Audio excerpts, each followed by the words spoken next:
आप देख रहे हैं बेंगलुरु अखबार और मैं हूं आपके साथ अशफाक अहमद सिद्दीकी। जिस दिन से हमने देखा था हरिद्वार में एक हेट स्पीच हुआ था जहां पर नरसिंहानंद त्यागी और कई सारे लोगों ने मुसलमानों के नरसिंहार की बात की थी। अपेक्स कोर्ट ने इस बात को लेते हुए 100 मोटर केस दाखिल किया गया था। उसके बाद में उत्तराखंड पुलिस ने नरसिंहानंद का दोनों का अरेस्ट हुआ था। अगर कर्नाटका की बात करें तो 2 दिन पहले हमने देखा था कि नरदगुन में एक बच्चे के वहां पे एक डेथ हो जाती है इसी ह्यूमन राइट को वायलेशन को लेकर। 2 दिन पहले हमने और एक इंसिडेंट हमने देखा था कि श्रीरंगपटना में एक स्वामी जी जाता है मस्जिद आला के सामने खड़कर एक वीडियो बनाता और यह दिखाता मस्जिद को हाथ दिखाकर कि मस्जिद से पहले मंदिर हुआ करता था। तो कर्नाटका की पुलिस फौरन अमल में आ जाती है और उस स्वामी को अरेस्ट भी कर लेती है। जिस तरह के ह्यूमन राइट्स का वायलेशन के केस आज हम देख रहे हैं, इस बारे में आवाज उठाते हुए इंडिया के फॉर्मर यूनियन मिनिस्टर और कर्नाटका लेजिस्लेटिव काउंसिल के मेंबर और कांग्रेस के बड़े नेता सीएम इब्राहिम ने आज एक प्रेस कॉन्फ्रेंस मुनक्किद की जिसमें उन्होंने तमाम चीजों की वजाहत की और कर्नाटका गवर्नमेंट से मांग की कि जिस बच्चे की डेथ हुई है नरगुन में, उस बच्चे की फैमिली को 10 लाख रुपए का मुआवजा दिया जाए। और इस तरह के ह्यूमन राइट्स के जो वायलेशन के केस होते हैं इसमें गुंडा एक्ट में लोगों को अरेस्ट किया जाए। आइए देखते हैं इस प्रेस कॉन्फ्रेंस में कि सीएम इब्राहिम साहब इस बारे में क्या कहते हैं। कल नरगुन में जो है एक 18 साल का बच्चा फिरका परस्तों के हाथ शहीद हुआ। बिल्कुल गरीब घर का बच्चा है। फौरन DG law and order Pratap Reddy को बात करने के बाद एसपी गदग और डीसी गदग जो है नरगुन को जाके जो है फौरन 3 लोगों को गिरफ्तार किए हैं और अभी 12 लोग गिरफ्तार होना है। 3 दिन पहले ये लोग ओपनली पब्लिक मीटिंग जिसकी कैसेट शाया हुई है उसमें इन्होंने थ्रेटन किया है कि भाई हम मारेंगे।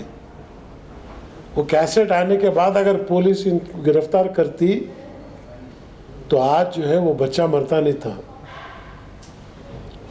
रियासत कर्नाटक को यूपी मॉडल बनाने की कोशिश चंद फिरका परस्त कर रहे हैं, वो कामयाब नहीं होंगे। यूपी अलग है, कर्नाटक अलग है। हुकूमत को चाहिए और मुझे लगता है कि बम्बई को बदनाम करने के वास्ते चंद फिरका परस्त उसी के डिस्ट्रिक्ट में ये काम अंजाम दिए और मैं वहाँ लोकल पुलिस फौरन एक्शन ली है। अगर यही एक्शन कैसेट के बाद अगर लेते तो इतना बड़ा हादसा नहीं होता। दूसरा बच्चा सीरियस है, हॉस्पिटल में है। ये जो मरा है फौरन 10 लाख रुपए गवर्नमेंट उसे कॉम्पनसेशन दे क्योंकि ये गवर्नमेंट की गलती है।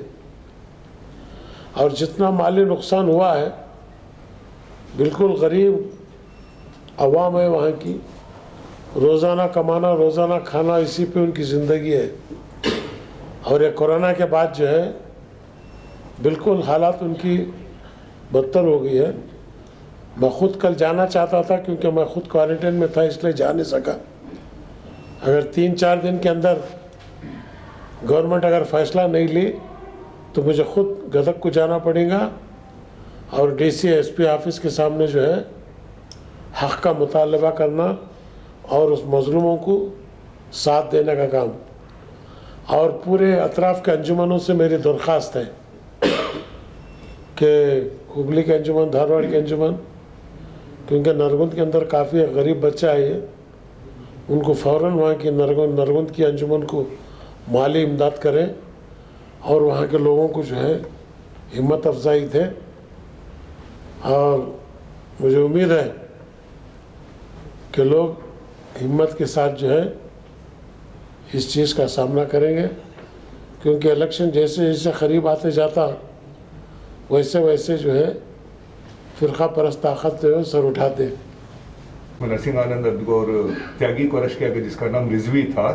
सुप्रीम कोर्ट ने भी फटकार लगी उन सरकारों पर। इतने हमारे माइनॉरिटीज होने के बावजूद भी ये मेन स्ट्रीम मीडिया में ऐसा नहीं आ रहा है। आपको क्या लगता है गोदी मीडिया की वजह से ये नहीं आ रहा है? सुप्रीम अपेक्स कोर्ट खुद इसको लेकर जांच कर रही है, तो कांग्रेस पार्टी का स्टैंड क्या है इसमें?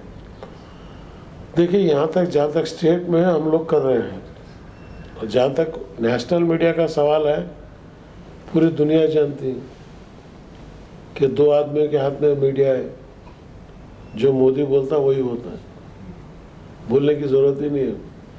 दिन को दिन, रात को रात बोलने में कोई फ़र्क नहीं पड़ता। लेकिन जो सोशल मीडिया है, यूपी के इलेक्शन के बाद तुमने मालूम होता हालत, योगी जी जो है जा रहे हैं, योगी जी की ख़त्म होते आया है। तो रियासत के अंदर, हिंदुस्तान के अंदर यही फिजा जो है दौड़ रही है। आदमी होशियार हो रहा है, देर हो रही है, लेकिन देर है लेकिन अंधेर नहीं है।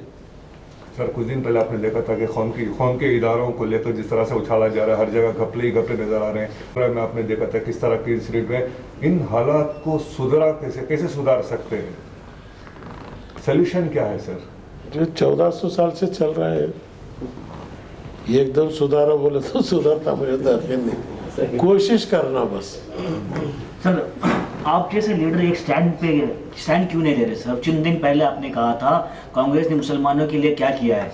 उसके बाद बेलगाम इलेक्शन से पहले आपको वादा किया गया था कि आपको जो है अपोजिशन का लीडर बनाएंगे, तो आपने कांग्रेस की तारीफ कर दी वहाँ पे। ये चीज़ गलत है। मुझे कोई वादा भी नहीं किया, कोई बोले भी नहीं तुमने बना रहे बोल के। वक्त का इंतज़ार कर रहे हैं। देखिए, हर चीज़ को भी जो है उंगलना, सेहत आए तो स्टेपस ना उंगलना, रोड पे उंगल लग जाती क्या मैं पेट सो उंगल लग जाने जब आएगा पुल आएगा, जब उंगलने की बात करेंगे। तो इसलिए जो है ना मुझे कोई वादा किया है, ना मैं किसी के पास पूछा हूँ, वक्त का इंतज़ार कर रहा हूँ। सर, आपने कहा कि जो नवलगुन का हादसा है ये सिर्फ मैंने लीडरलेस नहीं भी है, वोटिंग को जाओ बोला हमारे लीडर को। हमारी आवाम जो है, नाश्ता हुआ नहीं, खाना हुआ नहीं, अभी भी इसमें है लीडर हमारे आवाम। तो आप मानते हैं कि इसमें जिस दिन 90% मुसलमान पोलिंग बूथ को आएगा, उस दिन मुल्क की हालत सुधरेगी।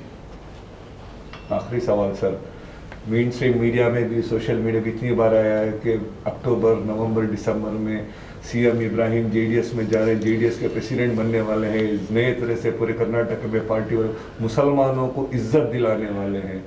इस बारे में क्या कहेंगे सर? देखिए, जहाँ तक मुसलमान की इज्जत का सवाल है, वो आखिर दम तक लड़ते होंगे।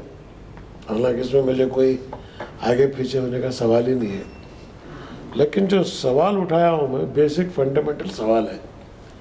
अब इसका जवाब क्या आता है, इंतज़ार कर रहे हैं। जवाब को तो इंतज़ार करो ना आप। सर, पिछली बार, आखिरी सवाल, पिछली बार जब आपसे मैंने इंटरव्यू किया था तो आपने कहा था कि अभी आप ड्राइवर सीट मांग रहे हैं माइनॉरिटीज के लिए। बिल्कुल, उसका खुलासा करें। अभी भी माइनॉरिटी को ड्राइविंग सीट ही पूछ रहे हैं हमें, कंडक्टर सीट में नहीं है। क्या वो driving seat home minister driving नहीं, वो ministry, home ministry decision making के अंदर जो है पार्टिसिपेशन करना, जगह नहीं पूछ रहे हमें। जहाँ फैसले होते हैं, फैसलों के अंदर तुम्हारा हिस्सेदारी रहना। You should be the part of the decision making, उसमें हिस्सा दो बोल रहे हैं हमें।